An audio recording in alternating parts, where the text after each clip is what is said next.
நண்பர்களே, இன்னைக்கு உங்கள சந்திக்கிறது எனக்கு ரொம்ப சந்தோஷம். இந்த தளத்துக்கு நீங்க வந்ததுக்கு நன்றி. உங்களுக்காக ஆண்டவர் நெறைய விஷயங்கள வச்சிருக்கிறாருன்றத உங்ககிட்ட பகிர்ந்துக்க நான் விரும்புறேன்.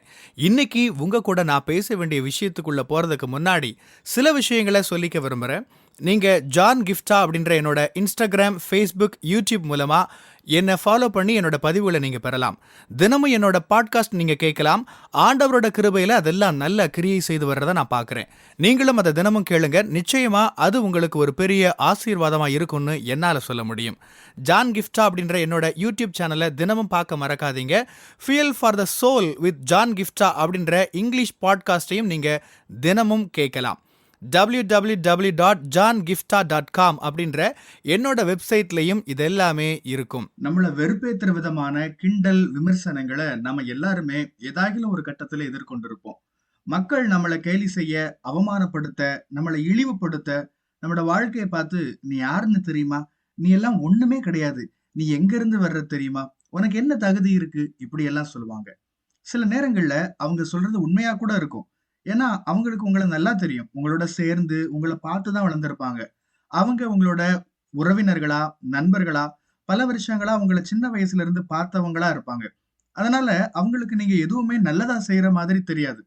உங்ககிட்ட ஒண்ணும் விசேஷமா இல்லன்னு அவங்க நெனைப்பாங்க.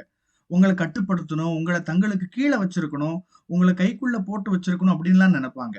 உங்கள ஒரு குறிப்பிட்ட இடத்துக்குள்ள அடைச்சு நீங்க போக வேண்டிய இடத்துக்கு, இலக்குக்கு நேரா உங்கள போக விடாம செஞ்சுட்டு இருப்பாங்க. ஆனா நீங்க ஒரு விஷயத்த புரிஞ்சுக்கணும். இப்படிப்பட்ட விமர்சனங்கள நீங்க எதிர்கொள்றப்ப, ஒரு விஷயத்த நீங்க நல்லா புரிஞ்சுக்கணும். உங்களோட இலக்கு, அந்த கடைசி இலக்கு தீர்மானிக்க போறது மக்கள் இல்ல, ஆண்டவர் தான். அந்த விமர்சனங்கள், ஜனங்களோட கருத்துக்கள் இதெல்லாம் உங்கள தாழ்வா நீங்களே நினைக்கிற அளவுக்கு விடாதீங்க. உங்கள அதெல்லாம் அடக்கி வைக்க, கட்டுப்படுத்த அனுமதிக்காதீங்க. அதெல்லாமே உங்கள நடத்துறதுக்கு நீங்க அனுமதிக்காதீங்க. அது உங்கள மாத்தக்கூடாது. நீங்க எப்படி இருக்கணும்னு ஆண்டவர் உங்கள உருவாக்கி இருக்கிறாரோ, அப்படி நீங்க இருக்கணும். ஒரு குறிப்பிட்ட நோக்கத்துக்கு, ஒரு குறிப்பிட்ட வேலைக்காக ஆண்டவர் உங்கள எந்த மாதிரியான ஆளா இருக்கணும்னு உருவாக்கி இருக்கிறாரோ, அப்படியான நபரா நீங்க உறுதியா இருங்க. ஒரு விஷயத்த ஞாபகம் வச்சுக்கோங்க. எல்லாரும் உங்கள புரிஞ்சுக்க போறதில்ல. எல்லாரும் எல்லா நேரத்திலயும் உங்களோட இருந்து உங்கள சப்போர்ட் பண்ண போறதில்ல. நீங்க உங்களோட அழைப்புக்கு நேரா அடியெடுத்து வைக்கிறப்ப, எல்லாரும் உங்கள பாராட்ட போறதில்ல. சிலர் உங்கள முட்டாள்ன்னு நெனைக்கலாம். சிலர் உங்கள தாழ்வா நெனைக்கலாம். உங்களுக்கு அதோட தீவிரத்தன்மை, சீரியஸ்னஸ் புரியல. அதான் நீங்க இறங்கிட்டீங்க அப்படின்னு கூட சொல்லலாம். ஆனா ஆண்டவர் உங்கள எப்படி இருக்கணும்னு உருவாக்கி இருக்கிறாரோ, அப்படி இருக்கிறதுக்கு நீங்க உறுதியா இருங்க. 1 சாமுவேல் 17ஆம் அதிகாரத்துல பாருங்க, இஸ்ரவேல் மக்கள் ஆண்டவரோட ஜனங்கள், தேர்ந்தெடுக்கப்பட்ட அந்த ஜனங்கள் ஒரு பெரிய பிரச்சனையில இருக்கிறாங்க. அவங்களோட எதிரிங்க அவங்கள அச்சுறுத்திட்டு இருக்கிறாங்க. பெரிய அசூரன் மாதிரியான ஒரு கோலியாத் ஒரு பெரிய அச்சுறுத்தல் அங்க இருக்கிறான். பெலிஸ்தியர்கள் தொடர்ந்து அவங்கள தாக்கிக்கிட்டே இருக்கிறாங்க. என்ன செய்யறதுன்னே அவங்களுக்கு தெரியல. இப்படிப்பட்ட ஒரு சூழல்ல ஒரு கட்டத்துல தாவீது தனக்குள்ள ஒரு போர் வீரனுக்குரிய ஆவி இருக்கிறதா அவர் உணர்றாரு. மத்த எல்லா ராணுவ வீரர்களும் பயந்து போய் நிக்கிறாங்க. பயந்து ஓடுறாங்க. யாருக்கும் கோலியாத்தை எதிர்கொள்றதுக்கு தைரியம் இல்ல. இந்த பையனுக்கு ஒரு துணிச்சல் இருந்தது. அத பத்தின நெறைய விஷயங்கள சேகரிக்க ஆரம்பிச்சான். எதுக்கு? அப்பதான் அந்த கோலியாத் கூட சண்டை போட முடியும். விசேஷமான ஒரு விஷயத்த நீங்க செய்யறதுக்கு அழைக்கப்படுறீங்களா? மத்த ஜனங்களுக்கு இல்லாத ஒரு துணிச்சல் உங்களுக்கு நிச்சயமா இருக்கணும். இதிலிருந்து நம்ம கத்துக்க வேண்டிய இன்னொரு ஒரு முக்கியமான செய்தி. நான் என்ன சொல்ல வர்றேன்னா, நீங்க களத்துல இறங்கிட்டீங்க. அப்ப சுத்தி இருக்கிறவங்க பேசுற விமர்சனங்கள் உங்கள நிறுத்தி வைக்கிறதா இருக்கும். தாவீதோட மூத்த சகோதரன் அதத்தான் செஞ்சாரு. வசனம் 28ல பாருங்க, தாவீது மற்ற மனுஷங்க கிட்ட பேசுறத அவர் கவனிக்கிறாரு. அவருக்கு கோபம் வந்துருச்சு. தாவீது அவர் திட்டுறாரு, மோசமா பேசுறாரு. அந்த மனுஷரோடே அவன் பேசிக் கொண்டிருக்கிறதை அவன் மூத்த சகோதரனாகிய எலியாப் கேட்டபோது, அவன் தாவீதின் மேல் கோபம் கொண்டு, "நீ இங்கே வந்தது என்ன? வனாந்தரத்தில் உள்ள அந்த கொஞ்ச ஆடுகளை நீ யார் வசத்தில் விட்டாய்? யுத்தத்தை பார்க்க அல்லவா வந்தாய்? உன் துணிகரத்தையும் உன் இருதயத்தின் அகங்காரத்தையும் நான் அறிவேன்" என்றார். எல்லாருக்கு முன்னாடியும் தாவீத திட்டுறாரு. "நீ யாருடா? ஒரு ஆடு மேய்க்கிறவன் தானே. ஆடுகள மட்டும்தான் உன்னால நல்லா பாத்துக்க முடியும்." தன்னோட தம்பியான தாவீத அவர் ரொம்ப இளக்காரமா பாக்குறாரு, பேசுறாரு, கிண்டல் பண்றாரு. "நீ எங்க இருக்க தெரியுமாடா? இதுதான்டா நீ, இவ்வளவுதான்டா நீ" அப்படின்னு மிகவும் தாழ்வா தாவீத நினைக்க வச்சாரு அவரோட அண்ணன் எலியாப். "நீ எதுக்கு வந்தன்னு எனக்கு தெரியாதா?" அப்படி இப்படின்னு அவரா வாய்க்கு வந்தத பேசுறாரு. ஆனா நடந்தது என்ன?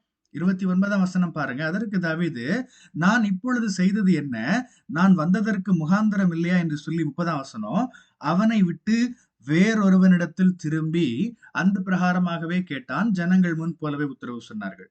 இதுல முக்கியமான விஷயத்தை கவனிங்க. அவனை விட்டு வேறொருவனிடத்தில் திரும்பி. தாவீது தன்னோட சகோதரன் சொன்னதுல கவனம் வைக்கல. அவனை விட்டு வேறொரு நபரோட பேசுறாரு. இன்னொரு நபரை பார்த்து அவர்கிட்ட பேச ஆரம்பிக்கிறாரு. இதுல நீங்க என்ன புரிஞ்சுக்கணும்? மோசமான விமர்சனங்களை நீங்க எதிர்கொள்றீங்களா? நீங்க அவங்க கிட்ட போய் அவங்களோட சண்டை போட வேண்டியதில்லை. உங்களோட கருத்து நியாயமானதுதான்னு அவங்களோட போய் நிரூபிச்சுட்டு இருக்க வேண்டிய அவசியம் இல்ல. அவங்க கிட்ட போய் அவங்களுக்கு புரிய வச்சு அவங்கள மன்னிப்பு கேட்க வைக்கணும்னு அவசியம் இல்ல. தாவீது அப்படி செய்யல. உனக்கு எவ்வளவு தைரியம் இருந்தா இப்படி சொல்லுவேன்னு அவர் போய் நிக்கல, கேட்கல. எவ்வளவு துணிச்சல் இருந்தா என்ன இப்படி கேவலமா பேசுவேன்னு தாவீது சண்டை போடல. நீ என்ன எப்படி நீ கேலி பண்ணுவ அப்படின்னு எல்லாம் தாவீது கேட்கவே இல்ல. அவரோட அண்ணன் கிட்ட சண்டைக்கு போய் தன்னோட கருத்து நியாயமானதுன்னு நிரூபிக்க அவர் முயற்சிக்கல. தாவீது தன்னோட சகோதரனை கண்டு கொள்ளாம போனார். அவனை விட்டு வேறொருவனிடத்தில் திரும்பி தான் என்ன செய்யணுமோ அதை தொடர்ந்து செஞ்சிட்டு இருந்தாரு.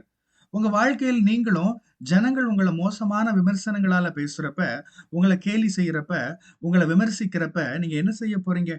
என் வாழ்க்கையில நான் என்ன நிலைமையில இருக்கிறேனோ அதுக்காகவே என்னை விமர்சிச்சாங்க. பிரசங்கம் பண்றதுனால, சுவிசேஷம் சொல்றதுனால, ஊழியம் செய்யறதுனால என்ன விமர்சனம் பண்ணாங்க. நான் செய்யற பல்வேறு விதமான விஷயங்களை பத்தி விமர்சனம் வச்சுட்டே இருந்தாங்க. நான் பண்ற காமெடி, அதே போல ஸ்கூபிடு மேல எனக்கு இருக்கிற அந்த பிரியம், இதெல்லாம் சேர்த்து என் வாழ்க்கையில நான் நிறைய விமர்சனங்களை, கேலி கிண்டலுக்குள்ள ஆளாகிட்டே இருக்கிறேன். மனசு ரொம்ப நோகடிக்கிற மாதிரியான விஷயங்களை ஜனங்கள் பேசுவாங்க. உண்மையில அப்படியான விஷயங்கள்லாம் மனசுக்குள்ள நம்ம போட்டு யோசிச்சா நம்ம நிலைமை ரொம்ப பரிதாபமா போயிடும். ஆனா நம்ம அப்படி செய்யக்கூடாதுங்க. எலியா பத்தின எந்த ஒரு நல்ல குணாதிசயங்களும் நம்மால பார்க்க முடியாது. எலியாப் எதையும் சாதிச்சதா நாம இங்க பார்க்க முடியல. எலியாப் மாதிரி நான் மாறணும்னு யாரும் சொல்ல போறதில்ல.